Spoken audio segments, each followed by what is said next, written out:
নিজের হাতের তৈরি করা খাবার যে স্বাদ পাওয়া যায়, অন্য কোথাও সেই স্বাদ পাওয়া যায় না। আসসালামু আলাইকুম বন্ধুরা, সবাই কেমন আছেন? আলহামদুলিল্লাহ আমি ভালো আছি। তো আমি আজকে বানাচ্ছি রসমালাই। তো এখানে 2 কেজি দুধ নিয়ে নিলাম। দুধটাকে ভালো মতো ফুটিয়ে নিচ্ছি। ঘন, যদিও দুধটা অনেক ঘন ছিল তো আমি আরো বেশি ঘন করতেছি। 2টা ডিম ভালো মতো ফেটে নিচ্ছি। তারপর নিয়ে নিলাম গুঁড়া দুধ। এখানে গুঁড়া দুধ 200 গ্রাম নাই। 200 গ্রাম গুঁড়া দুধ আনানোর পর আমি 2 দিন চা খাইছিলাম। তো কতটুকু আছে আমার ঠিক মাপ জানা নাই। তো আমি এর আগে বানাইছিলাম 200 গ্রাম দুধে 2টা ডিম দিছিলাম, সেই মাপ অনুযায়ী নিলাম। তো ডিমটা দিয়ে আমি ভালো মতো ফেটে নিচ্ছি।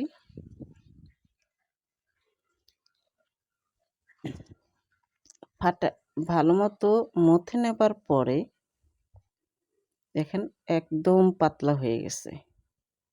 এখন ঢেকে রেখে দিলাম। যদিও এতে ঠিক হয়নি। এদিকে চিনির ক্যারামেল করতেছি চিনি দিয়ে। আমি এখানে 1 কাপ পরিমাণ চিনি নেই, অল্প নিছি, কারণ আমার বাসায় যে কোনো মিষ্টি খাবারে চিনি কম খায়। এই কারণে আমি 1 কাপের একটু কমই নিছি। যাই হোক, ক্যারামেলটা আমার হয়ে গেল, একটু হলুদ বর্ণ হয়ে যাবে এইরকম করতে চাচ্ছিলাম। তারপরে দুধটাকে আমি ভালো মতো জাল হওয়ার জন্য রেখে দিব চুলায়। আর এদিকে যে দেখি যে কি অবস্থা আমার। এই দেখেন এখন এই অবস্থা হয়েছে।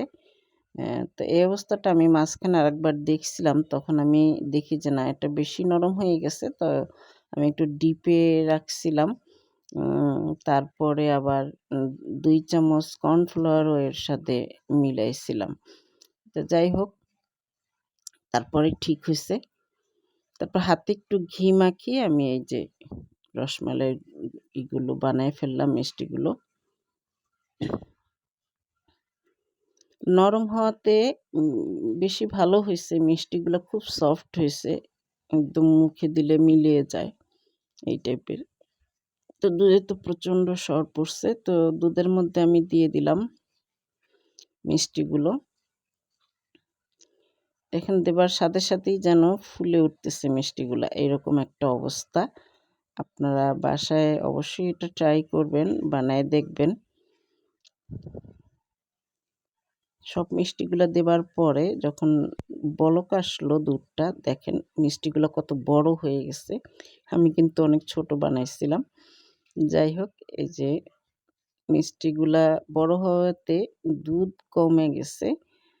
তো যখন এই যে বলক আসছে তখন মনে হচ্ছে অনেক দুধ, আসলে এখানে দুধ একদমই কমে গেছে। আমি ঢাকনাটা উঠে আবার দুধ দিয়ে দিলাম। আমি তো অনেকগুলি দুধ গরম করে রাখছিলাম, বলক করে রাখছিলাম। তো সম্পূর্ণ দুধটাই কিন্তু আমার অনেক ঘন। তো যাই হোক, আমি এইভাবে ঢেকে রেখে দিলাম গরম দুধ দিয়ে।